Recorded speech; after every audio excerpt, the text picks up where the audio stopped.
Good afternoon and welcome. I'm Regina Meyer, President of the Downtown Brooklyn Partnership, and I'm thrilled to be hosting the second event in our Meet the Founders series as part of our Make It in Brooklyn program. As some of you know, Make It in Brooklyn is our initiative to highlight and support Brooklyn's entrepreneurial spirit and cultivate the innovation ecosystem that the borough is so well known for, while also connecting local talent to jobs. We hold pitch competitions and events like this one, run a living lab program to pilot smart technology here in downtown Brooklyn, and organize open office visits to introduce students to some of the district's most interesting startups. Meet the Founders focuses on the broad variety of industry sectors thriving in Brooklyn, from fintech to fashion, and brings together founders and established industry experts for conversations on founding stories, business growth, and new products. And now we're really excited to kick things off with a session on an important, timely topic, energy tech. I'm so pleased to be joined by Ilona Wilcox, co-founder of solar energy startup Urban Energy, Shaun Hoyte, program manager for small and medium business energy efficiency initiatives at Con Ed, and Jared Della Valle, CEO and co-founder of the real estate and design firm Alloy Development and a member of DBP's board. Before we hear from our speakers, we're going to post two quick poll questions to get to know our audience today. And Caroline, you're doing that.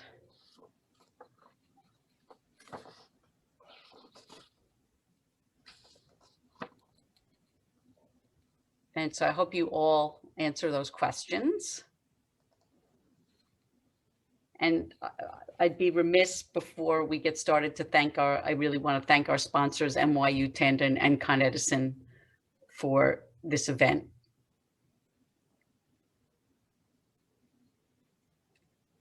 Caroline, did you get answers?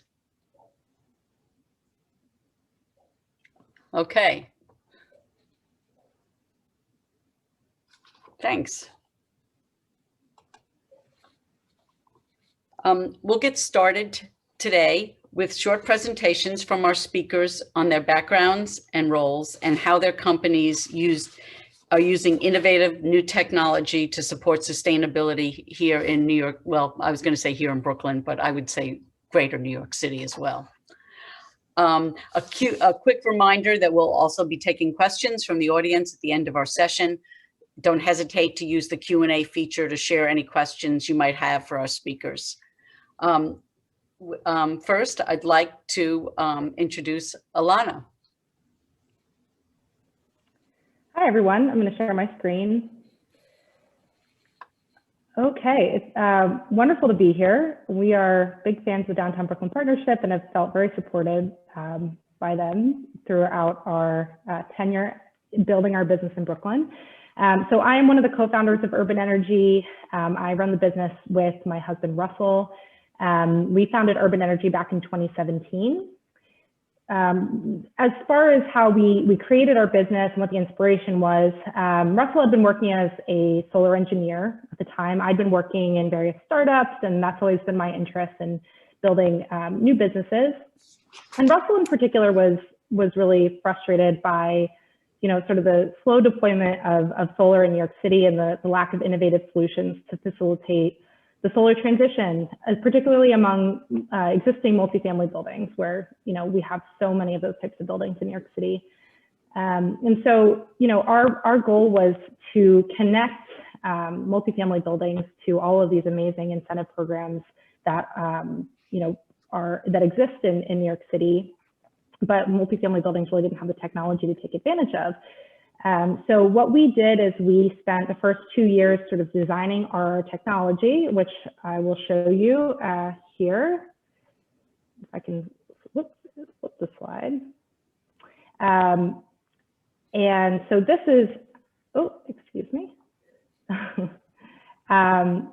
So this technology is a urban canopy that is designed specifically for multifamily buildings. And And this is sort of a first of its kind Canopy product designed specifically for New York City's multifamily buildings. And I lost my notes here. Give me 1 second.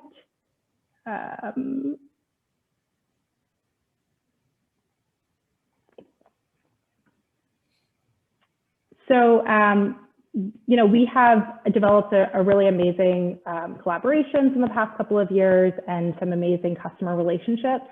And we actually have over 50 buildings contracted to deploy this technology.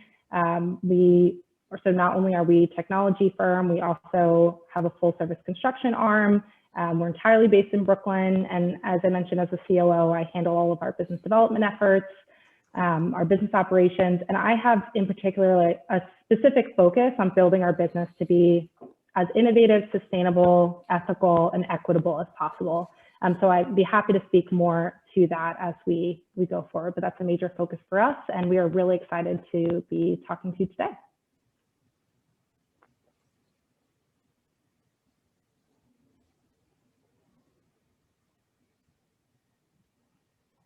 I'll pass it over from here.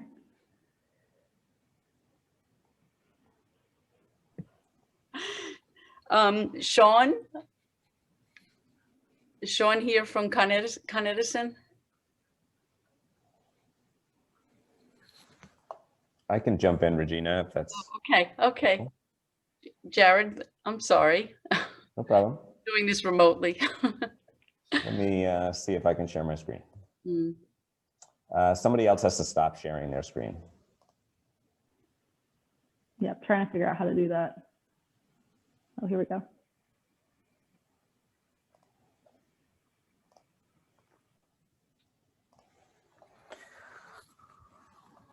All righty. Hi, everybody.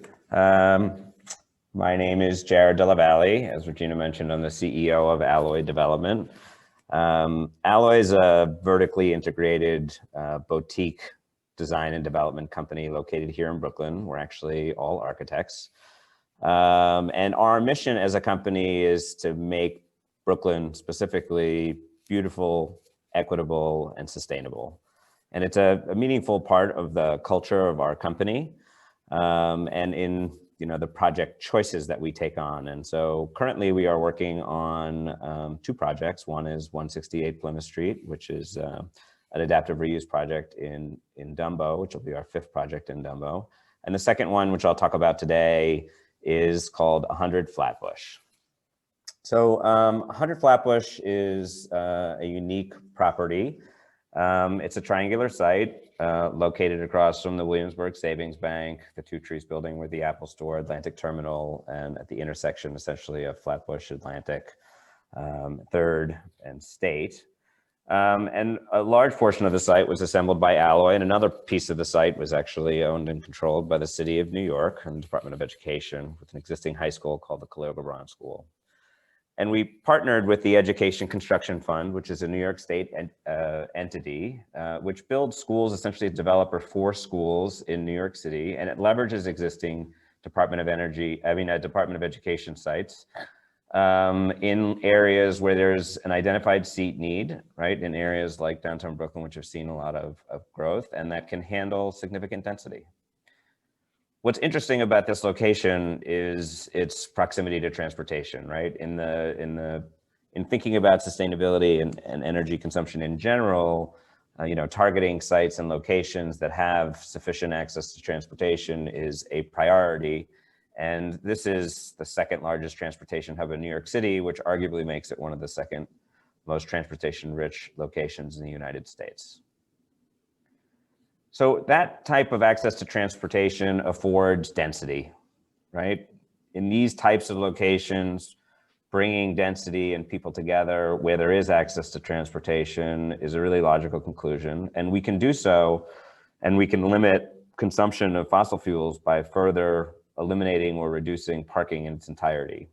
And so this project, which is in excess of 1 million square feet and contains multiple phases, includes some 800,000 square feet of residential housing, about 150,000 square feet of commercial and retail, a school or 2 schools, one is a lower school and one is a high school, and a cultural institution. part of the rezoning action that we took on, as I mentioned, eliminating parking entirely, right? So as an initial step toward limiting consumption of fossil fuels, but more importantly, addressing kind of carbon excess that we see in the environment, right? Our focus as a firm is not really on any one particular facet of energy, but it's clear that carbon is the single largest contributor to some of the sustainable problems and environmental issues that we have. Buildings, as we all know, the ecosystem in and of itself works quite well and independently in balancing its carbon consumption and creation. But buildings are significant contributors to greenhouse gas emissions at the end of the day, which are contributing to this temperature increase that we're experiencing, weather volatility, and other health issues. A lot of that has to do with the way that we consume carbon and the size of our carbon footprint. And the United States is an awful consumer of carbon per person, and buildings are a very significant portion of that. And our goal is to help and contribute toward getting buildings to obviously consume a lot less of that. The goal, of course, is to keep, climate change or to prevent climate change by moderating the amount of temperature increase. And the obligation of us as developers, and certainly with our architectural background and the value set that comes along with it, we feel an obligation to lead the industry and to participate in this by creating demand for additional use of clean energy. And we believe, I think science largely agrees that we have to cut down CO2 emissions by some 45% by 2030 in order to make a difference. And that would mean that renewable energy will need to supply 70 to 80% of the power by 2050. Projects like Flatbush, where we have an opportunity to take a leadership role, we've declared that this is one of the city's first all-electric skyscrapers, certainly the first one in the borough of Brooklyn. We haven't found one in New York, but are hesitant to call it the first. It's not particularly complicated to pursue an all-electric building, but we do like the idea of creating this additional demand and this additional economy around it. It's not particularly complicated. We believe the grid, by creating a building like this, it's obviously source capable, right? Where in the future, as the grid gets cleaner, our building will get cleaner. There'll be no gas infrastructure in the building whatsoever, right? So no gas utilities, we're not investing in old infrastructure. That makes for cleaner air, right? Cleaner air inside the homes by eliminating gas cooking, using heat pump dryers, and some of the other things. I mentioned no parking. And obviously, technology exists today such that we can produce hot water for the building through electric boilers. And what it means is that our building will be local law compliant, right, very early on. And we do this through a very high performance building envelope, very efficient systems on the mechanical side, and candidly just drawing more demand from the grid, which Con Edison is happy to supply us with. Right now, there is an argument that says electric is less efficient than gas or less clean than gas. But in our case, because it's only because the grid is less efficient, we're already 20% cleaner per BTU of heat delivered to a space because of the systems that we're including in that. And we believe that by 2030, when the city and the state's grids become interconnected, an all-electric building will be 200% cleaner than a gas building. Part of Flatbush, as I mentioned, is building schools. The two schools we've targeted New York City to be the first passive house schools in New York City. Passive house is a building standard, which means that the building will become between 65 and 90% more efficient than a typical building.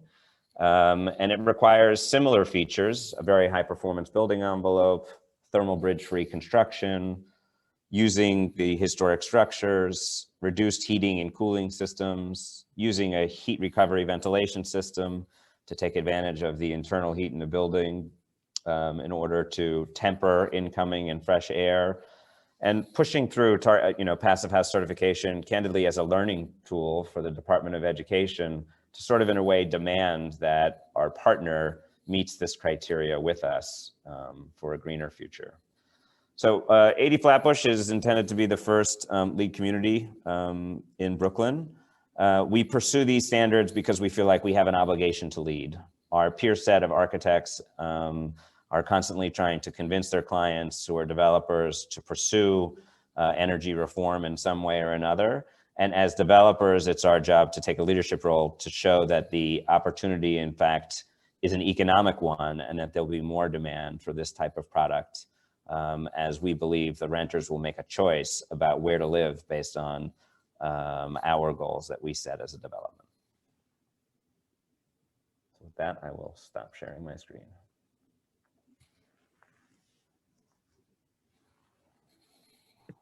Thanks, Jared. Shaun, we didn't love for you to introduce yourself and talk a little bit about what you're doing in Con Edison. Yeah, sure. Can you hear me clearly? Yes. Okay. Yeah. So thank you all for having me today. My name is Shaun Hoyte. As mentioned, I'm a program manager in Con Edison Small to Medium Business Energy Efficiency Program. The slide just stopped sharing, but I could go ahead and give some background on the company. We provide 3 commodities to New York City and Westchester County. That's steam, gas, and electric. If you ask my director, he will let you know that we also offer energy efficiency as a commodity as well. We have our clean energy businesses that are non-regulated, as well as Con Edison Transmission. But Con Edison, the company as a whole, the utility rather, and Orange and Rockland are both our regulated utilities. If you look at the map illustrated in front of you, you have Westchester, right? The Bronx, which are the 5 boroughs. As part of the 5 boroughs, Manhattan, Queens, and Brooklyn make up the core of the business. And then Orange and Rockland is up top to the left, where you see the orange locations in parts of New Jersey and New York State, north of Westchester. The next slide, if it comes back up, really shows where our distribution system is. So you have the transmission system where there's some sort of combustion, right? And then you generate electricity. From there, it flows up through a transformer, gets stepped up, goes to another substation where it gets stepped down, and then we manage the distribution system where it's reduced to a voltage that is safe and reliable for our customers.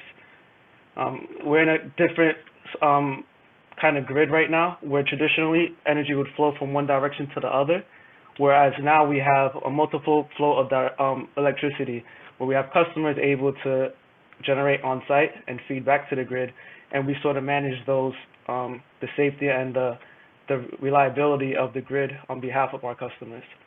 So, you know, I started my career working in front of the meter. So these traditional solutions where you have electric, steam, and gas being offered to our customers, and I still work within that frame, but now I'm behind the meter, helping customers adopt energy efficiency technologies, informing them of solutions where they could help us be more reliable, more customer choice, reduce consumption on the grid, and, you know, just make the world a better place environmentally.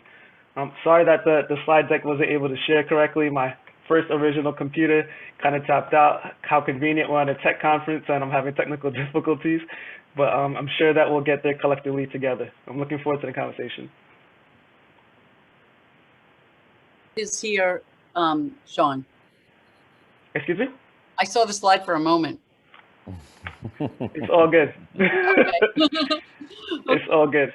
Oh, well, just to let you all know, I want to thank everybody who joined a little late in the program. I just want to thank you all for joining and let you know the result of the poll, which was that it looks like 70% of you are joining for the first time. So I'm really, really grateful for that, and that a third of the participants this afternoon are students. But let's get into some of the questions, because I think that there's so much great synergy between what all 3 of you are doing and your perspectives.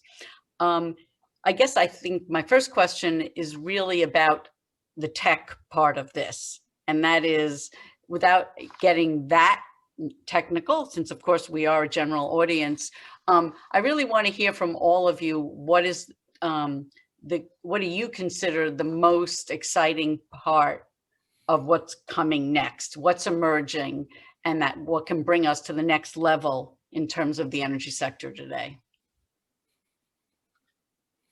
The floor is open. Shaun, Ilona. since I was a little bit late to the party, I'll jump start it. I would like to answer it from three different lenses, from my professional experience before now, through my current experience, and then just as an enthusiast. I think that grid management technology is something that would be paramount for us to be able to adopt new technologies that are coming online. So at Con Edison, we've been updating all of our customers advanced metering infrastructure, which would work in a way that telecommunications works, gives us complete visibility into what systems they have, any troubleshooting that we may need. Because currently in the old structure, we have very little visibility. So I'm really excited for the AMI rollout to see what kind of technologies that technological providers could allow us to implement and help our customers kind of secure on their end, right? So that's on the traditional side. I'm very excited about that, as well as carbon capture and sequestration of storage. Maybe not the right panel to discuss this, but you know, within certain industries, they're very carbon intensive. And part of our goals is to reduce carbon emissions across the board.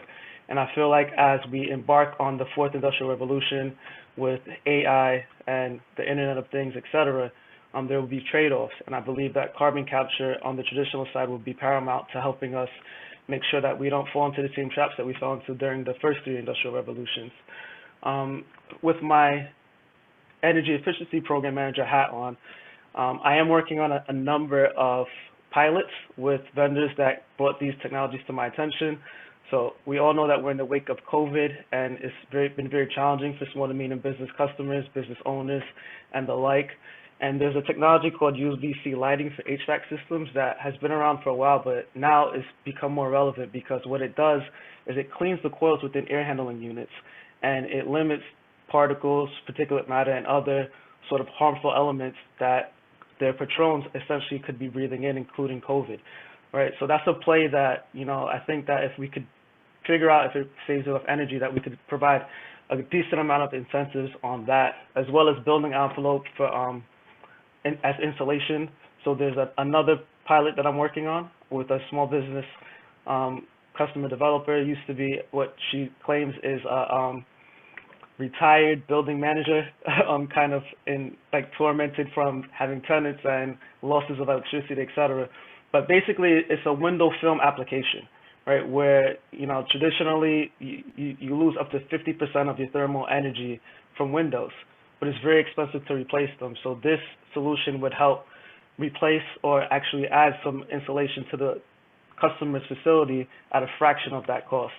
And the last one that I want to talk about from the same lens is a wastewater energy recovery system that we're also piloting, which would utilize the domestic hot water, the wastewater from domestic hot to heat domestic hot water and cooling and heating in a facility. These are larger applications, a little bit more on the pricier side, but if we could utilize the resources that are already in play and make them more sustainable and reuse them for heating, for hot water, and heating and cooling needs, I think that that would be, you know, a very big win for the company and for the industry.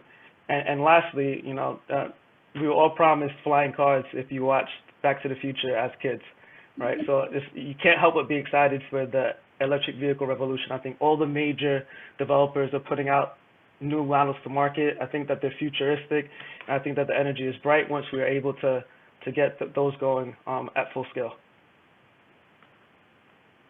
Wow. Well, those are all great technologies that I know I'm excited about. Ilona and Jared, do you have anything else to add? Yeah, I can hop in.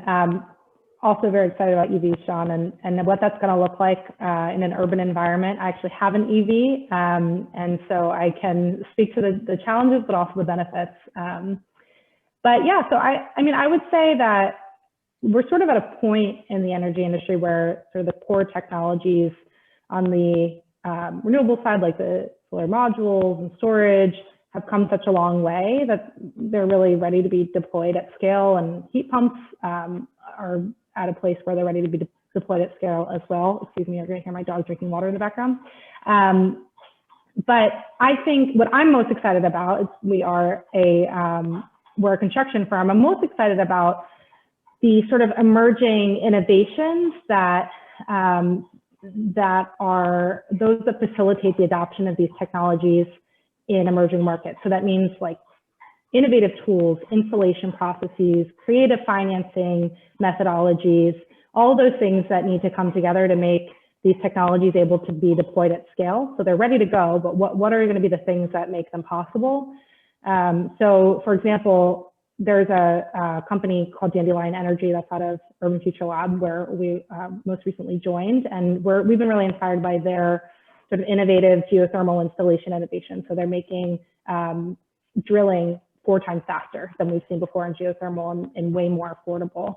And so that's been a major source of inspiration for us as we facilitate efficient and cost-effective installation of solar systems in an urban environment. So these emerging markets become, really open up when we have these pieces around the core technology that enable cost-effective deployment at scale.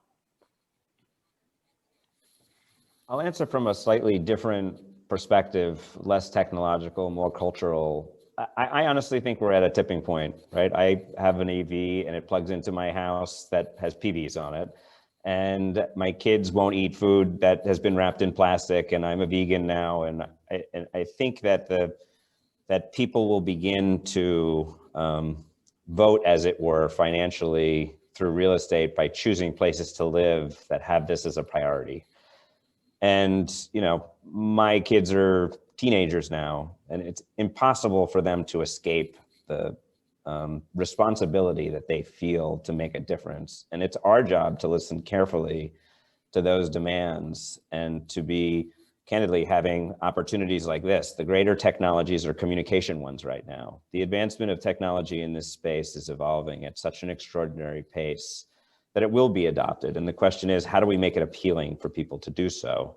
We make it appealing by delivering, homes for people that are healthier, where they prefer the quality of light, the quality of life, and the knowledge that they are doing their part.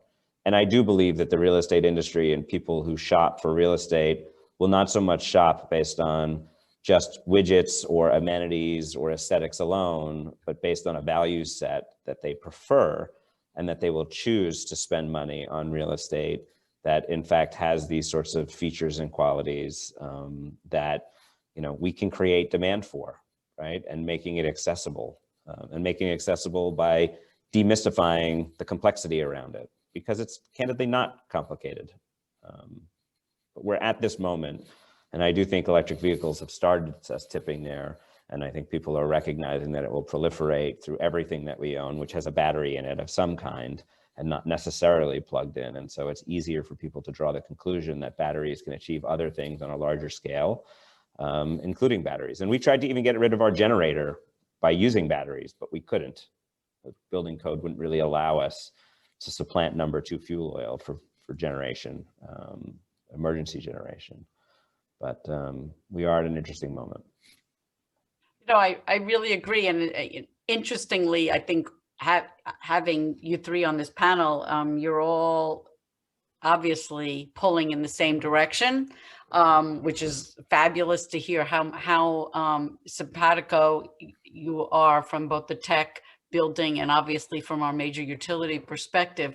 But I do want to, make sure that we're being realists here. Like, as positive as we all are, what do you 3 think are the biggest challenges for New York City to really move the needle? I mean, like, let's talk about the hard stuff here. It's hard. It's hard to put infrastructure in place to accommodate the demand, right? One of the things that stimulated this discussion internally for us was the debate about whether or not National Grid was going to extend their pipeline and be able to deliver us service, right? The infrastructural components of ensuring that the distributed grid has the capacity to handle the additional demands we're imposing on it is a significant challenge. And, Con Ed has been a great partner for us, but it took us a year to manage getting through service, to organize service for our new building, which we're just about to do. And there's a lot of constraints, and some of those are DOT related and street related. Some of those have to do with the age of the infrastructure that exists in place and how they can deliver that demand. to us in those places.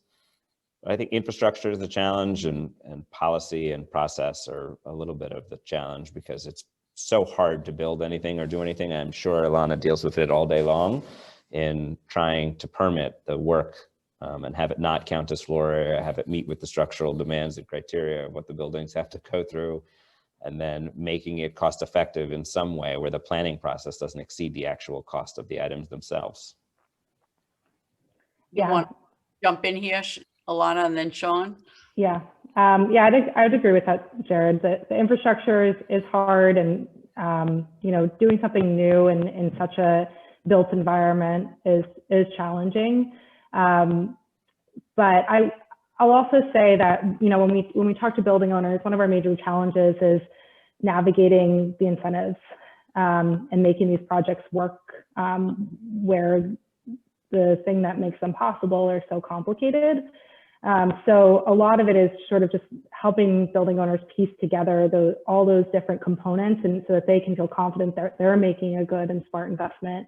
And secondly, the technology moves fast, right? What we're offering is something really new, and we're at a time with all the programs that are available that this is sort of the time to deploy. But it's difficult to have all of these big institutions, or even in a building owner that takes such pride in their building, to make this big commitment. And so I think the answer to that, and the optimistic part of this, is to really provide as much transparency as possible and break everything down into component parts, the fine details. There's no mystery as to how these systems make money, what the assumptions are, who's involved in the projects, what the risks are. And so ultimately, we can help building owners feel confident that when they participate in these big innovative projects, that they are, doing the right thing by their building and tenants and by their books. And Shaun, how would you answer from the supplier perspective? I mean, it's really being able to manage and balance competing priorities. One of my last slides that popped up for a second showed all of the stakeholders that really need to be involved in order to have these new technologies become successful, right? There's an RD&D portion of it where you are testing out solutions, figuring out where the funding would come from for these new solutions. We need legislation at a federal and a city and state level. Currently, we're lucky in New York State that we have city and state legislation that's leaning towards these clean energy goals and practices, and we're in alignment. But when you look outside of the joint utilities of New York State, and you maybe go to some of the neighboring states, they don't have the same goals, right? But we're connected to the same grid, right? And that's something that we have to manage fundamentally, right? We understand that there may be frustrations at times, but we're trying to work through those nuances with developers, with like Ilona and Jared, to find these solutions and then have the buy-in from our customers so that we could go out to scale, right? But it is a work in progress, and we're learning. It's almost like, I heard this analogy the other day, it's like flying a plane and working on it and making upgrades at the same time, but without crashing it, right? You can't crash the plane, right? And that's kind of the complexities of our system. It's designed in a way that is very old, but it's very resilient, right? And we have all of our efforts to make sure that we provide safe and reliable energy while taking on new technologies to help, adopt whatever the future may bring, right? Shaun, you raised something though just now that I wanted to pose to all three of you, and that is, how do you see this from a customer base, from the end user base? We haven't been really talking about that.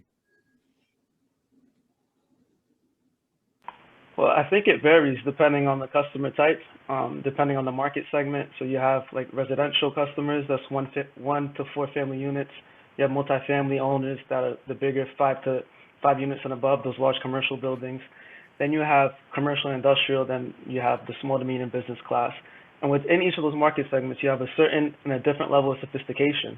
You may have some business owners that don't know anything about energy efficiency or these updates, or even care about it, right? They care about that they have thin margins, right? They care about their business being open and staying on course. And then, if you're in the multifamily space, you have the landlord and the tenant problem, right? It's like a split incentive, right? Who's going to pay into this? Who's going to benefit? And where are the additional costs? Who's going to burden those costs, or who's going to pay for it, right? And as Ilona mentioned, technology moves very fast, and these policies that have to come into place, sometimes they lag. Additionally, for the utility, if you're receiving an incentive, say from an energy efficiency program for a technology that you feel like could have a great impact, you're working on 3 different sheets of music. One, you have the engineers that are focusing on ASHRAE level standards to build and design whatever the upgrades are. Then you have the contractors that are focused on code requirements, whatever the city has set as a mandate. And then as a utility, we focus on what's called the New York State Technical Resource Manual. So it's really taking those 3 different characteristics and calculations, making sense of them, and making sure that the business case is there for the customer, because it has to yield economic return and value for the most part in order for them to move forward. And Jared, how are you seeing customers? Yeah, it's interesting. I mean, we believe our customers definitely want sustainable projects, right? We've already built passive house buildings here, as you know, Regina. Our building in Brooklyn Bridge Park, 1 John Street, was LEED Gold, and even our adaptive reuse project. People are very excited by this kind of recycling and use, and we get a lot of questions, and we sub-meter our buildings and do sub-metering systems just because it enables us to afford the ability to buy energy in bulk and determine where that energy source is coming from, right? So we can buy green energy, and people are interested in that. And it is a quality of life and culture we're looking to establish, and we've been attracting. I definitely, believe what I said, which is the next round of customers is going to demand it. I also believe the next corporate set of customers, and when I say that, I mean the pension funds and the lenders and everybody else who are going to be looking in 2025, when my building's complete, about where to invest. Will they choose to invest in a building that has old infrastructure in it, that doesn't meet the new local law requirements, that doesn't meet future energy mandates for carbon emissions, or will they invest in an older building? And I think when you have a long-term view, like a pension fund or a hedge fund, and you're making those sorts of decisions, that will create value that we've yet to experience in the marketplace, because the carbon cap and trade program is yet to exist, and the penalties and taxes that are still to be defined for future buildings that don't perform and meet these standards is ill-defined at the moment. But it's a liability that we're paying into, and so our customers are both obviously the users of the space, but the future customers and buyers of the asset or co-investors with us, that just like ESG investing, right, will mandate that they need to start investing in green buildings for their portfolio of investors who will demand that they make good decisions from an equity perspective or from a sustainability perspective. Yeah, and I'll add on to that, Jared, that I think you sort of hit the nail on the head, that like there are all these future, the building is a liability, and there are all these future programs. It's not yet to be determined what some of these fines will look like for some of the buildings that we're talking to and the building owners. And so it's about trying to package together as many benefits as we can when talking to building owners about like, okay, well, here are the financial benefits now, but what are the future benefits that we have to project, because they don't, they're not defined yet. But it's not just thinking about today, it's thinking about the longevity of your building and what your liabilities in the future are. Especially when, there's when you think about these solar projects, that there's a pie and the benefits need to be divided out, right? So there are some benefit that goes to the tenant. There's some benefit when you're thinking about community solar. There's a benefit that goes to the investor, right? And building owners don't like to see that someone else is coming in and monetizing on their space when the piece of the pie isn't big enough for them. And so we need, my job is to really show how it's not just this piece of the pie we're looking at now, but the future size, the future value that this type of commitment will bring.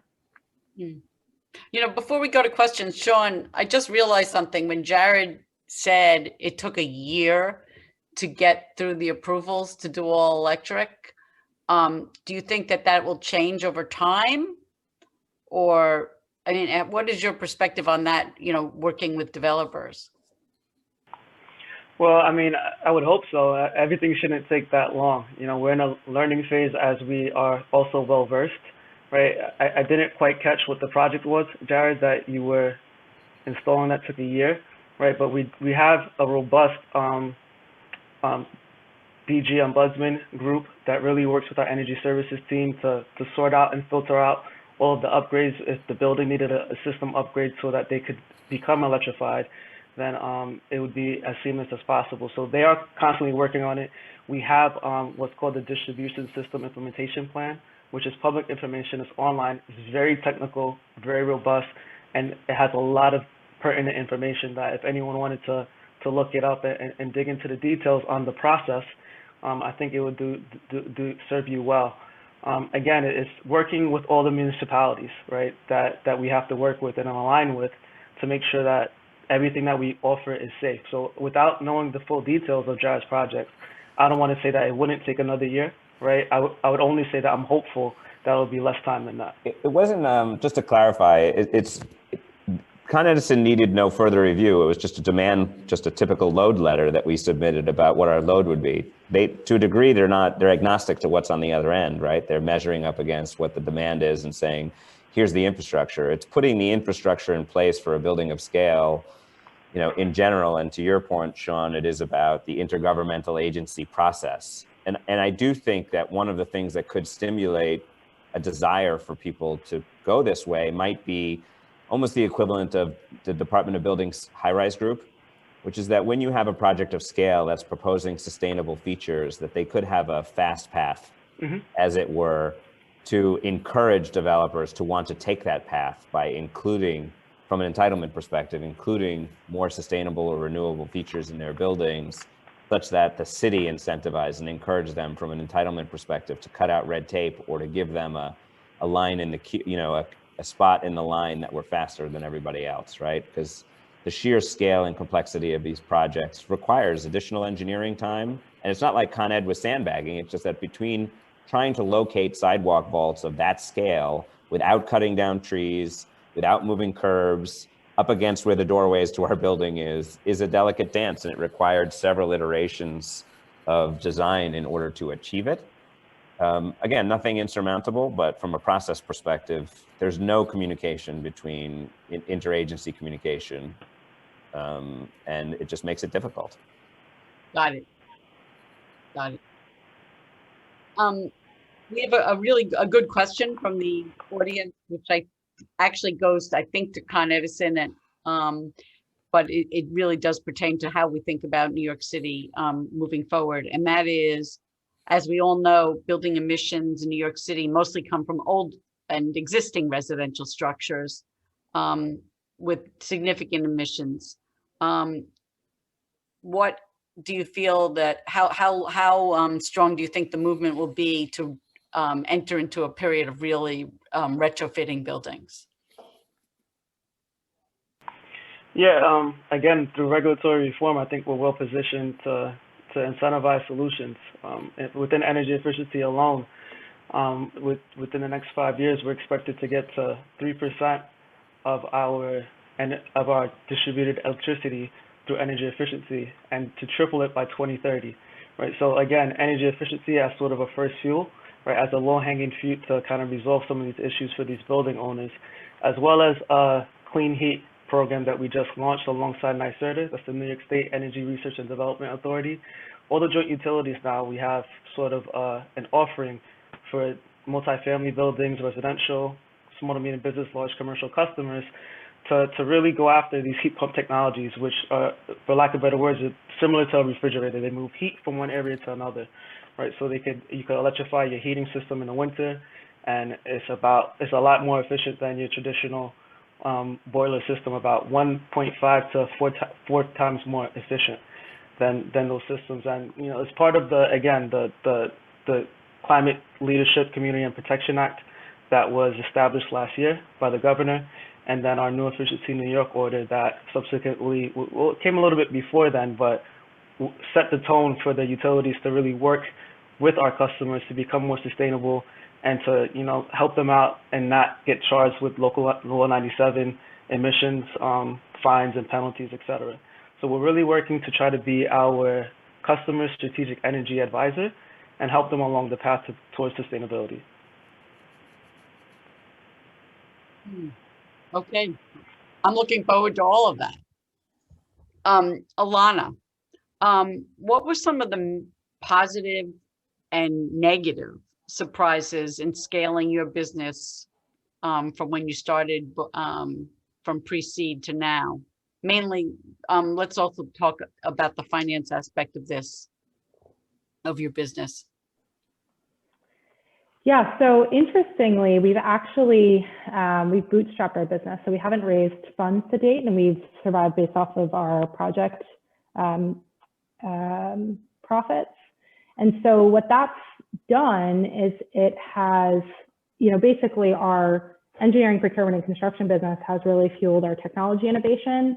And while that's made us move a little bit slower, it's really helped us grow very deliberately and in the exact way that we think is right.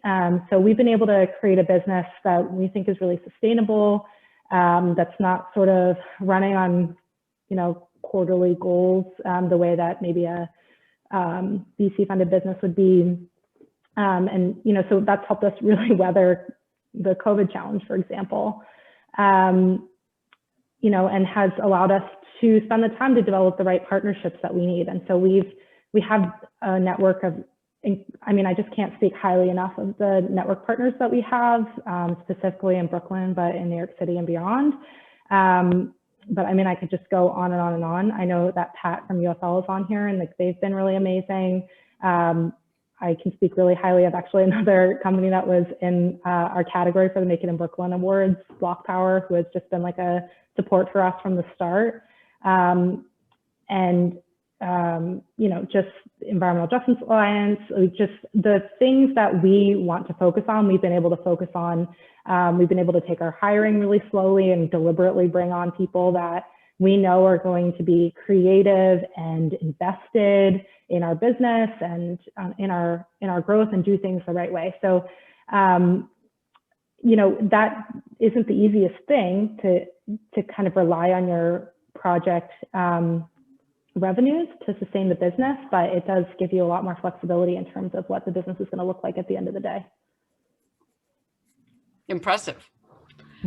I have a technical question that I don't even understand, but I figured I'd put it out to the experts. This is the issue. This is the risk of doing something that a generalist doesn't know everything. What kind of inverters are used for solar projects in New York City? I don't know what an inverter is. So we're doing mostly large multifamily buildings, and we're actually using solar edge inverters and optimizers, sometimes CPS inverters and optimizers. Okay, I hope that helps. For all panelists, have you contemplated investing in or implementing building integrated photovoltaics to leverage the major vertical skyscraper surface areas for electrical generation? Yeah, I can take that one. It's very complicated from a building code perspective to include vertical surfaces, because it means that there's electrical and raceway within a facade system, which creates certain electrical code challenges. And since the technology is changing at such a rapid pace, it's a better investment for us to actually just acquire clean energy rather than using our building as a source of that clean energy from a long-term investment perspective. And clearly we don't have the horizontal surface area to generate significant enough to have it make a difference. And so we think acquiring the energy that we want as clean energy is a more efficient use of economics in that regard. And so while we looked at it and it seems like an easy and obvious choice, you know, to change the facade material in our south facade to achieve that, it ends up being very difficult in contemporary buildings. And then we don't want something that has technological obsolescence, you know, sort of built in within the next handful of years, and then create some future code related maintenance and operations issues for us. Mm-hmm. And Shaun, has Con Ed looked into this at all? Well, we're a regulated utility, so we don't own generation outside of our steam generating plants and stations. Under our unregulated service companies, though, we are the second largest solar provider in the United States of America and the seventh largest in the world, right? So we do have that path. We are looking for developers to build out renewable energy platforms and repurchase it from them, because we feel like we are better suited to manage and run them. But we don't own generation, so I can't really answer that right now. Got it. Got it. Ilona, a question more on the admin side. What's been the appetite from building owners for your projects, and would you be willing to divulge any of your clients? So one of the reasons that we've been focused on multifamily buildings is because it's not really been a focus of a lot of solar developers and solar installers. So there's been a lot of traction on the 1 to 3 family residential side. There's been a ton of traction on the commercial and industrial side, and a lot less focus on multifamily buildings because they're so challenging, right? Like the existing buildings are very old, most of them are pre-war. You really technically aren't supposed to be walking on most of the roofs. They don't really have the load capacity for that. And so, you know, it just becomes a really big engineering challenge. And so that's exactly what we built Urban Energy around, was trying to tackle that problem at scale. So figuring out some solutions that can be adapted for lots and lots and lots of these 50+ thousand multifamily buildings in New York City. And because we often go into these conversations with building owners where they haven't seen great options, right? Like they have tons of obstructions on their roof. They have, you know, so many fire lanes that we have to abide by, and bulkheads, et cetera. So they just haven't really seen great options for them to participate in community solar, which is such an amazing program. They haven't seen options for financing. So they haven't really had financiers interested in their roofs.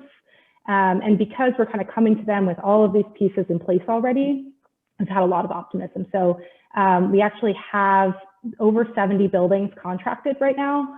We're currently building out our pilot Canopy projects. We have 2 in Brownsville, 1 in Upper Manhattan. One client that I can speak to is NYCHA. We are doing several NYCHA portfolios not owned by NYCHA, but through their Access Solar program in partnership with Block Power.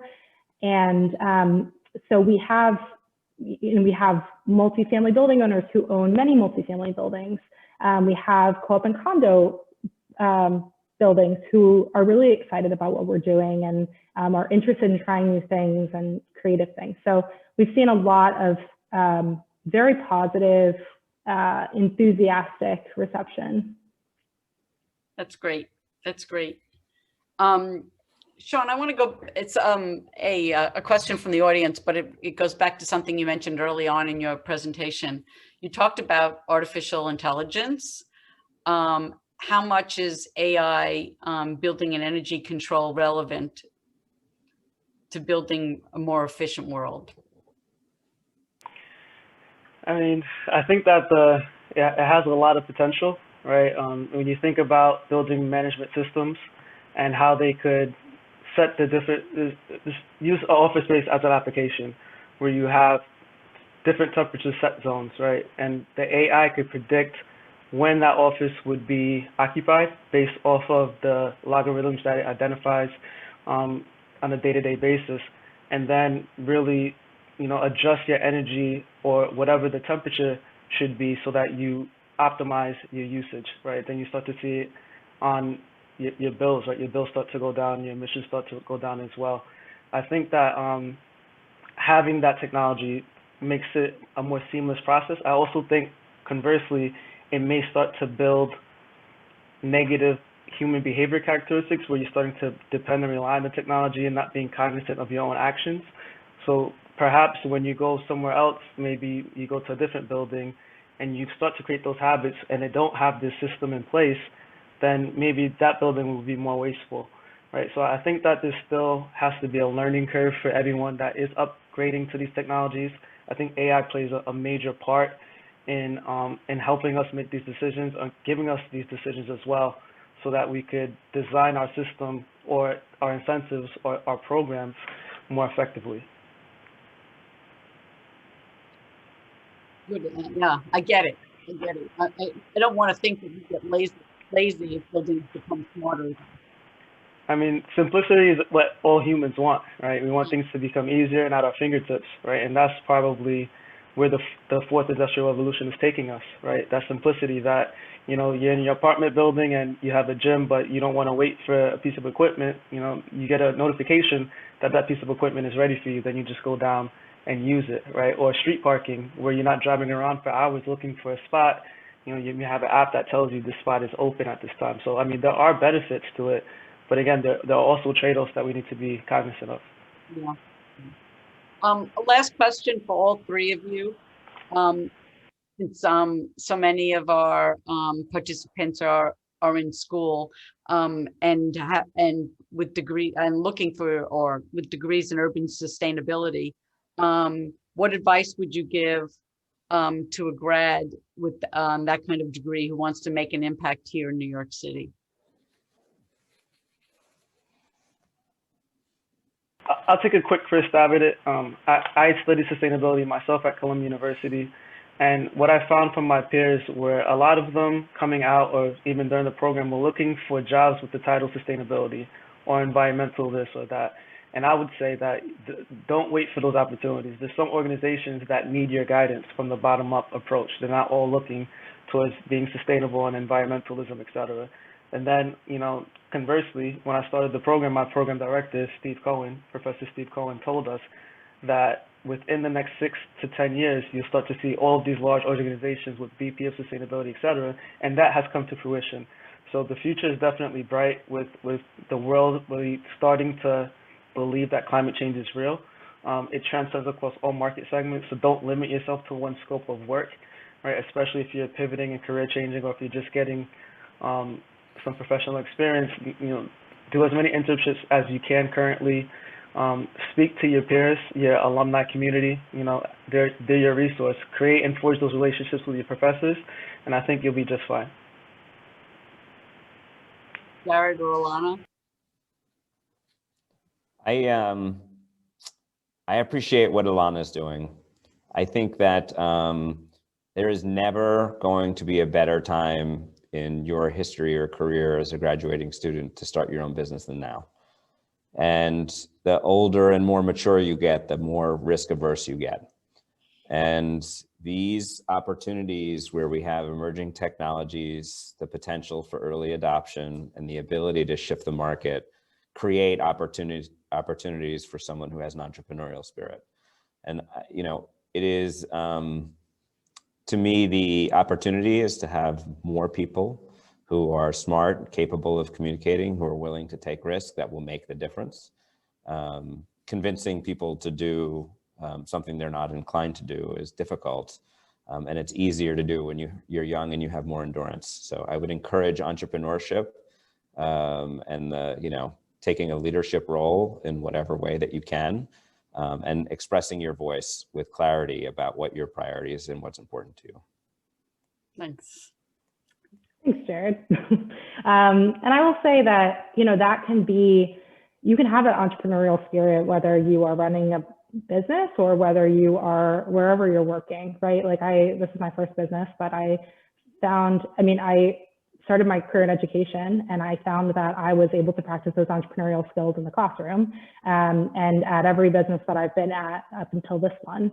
And so I think that, like, what I'm looking for when I'm hiring is people who have that spirit and who have taken the initiative on new programs, who have, you know, developed their own ethos and found ways for that to live in the organization that they're a part of, and have real tangible examples of that they can kind of build on in their career. So that would be my advice, is to, you know, look for organizations that will allow you to experiment and to you know, to really build programs and take initiatives, however small, so that you can kind of build on that in your future career. And I will say, to your point, Jared, I'm only 29 years old, and I don't think that I'm going to be, I would have wanted to do this if I had kids and I had a mortgage and all of that stuff. So that's definitely like a privilege that I have. And it's scary to do it so young, but I think that it also certainly has its advantages.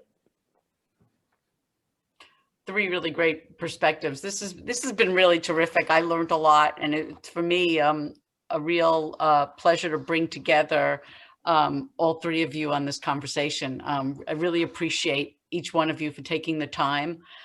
So a big thank you for sharing your expertise and all of your insights. Also want to thank Con Edison and NYU Tandon again, whose ongoing support of Make It in Brooklyn makes events like this possible. And thanks for everyone in the audience for joining us today. Sign up for our Make It in Brooklyn newsletter. We've put the link in the chat, and that really keeps us connected with you, and you connected with us and what's going on in the tech world in downtown Brooklyn. Also, you can follow us on Twitter, Instagram to hear more about opportunities to engage with Brooklyn's innovation leaders and entrepreneurship community. So I want to thank everybody again and have a great afternoon. Thank you. Thank you so much.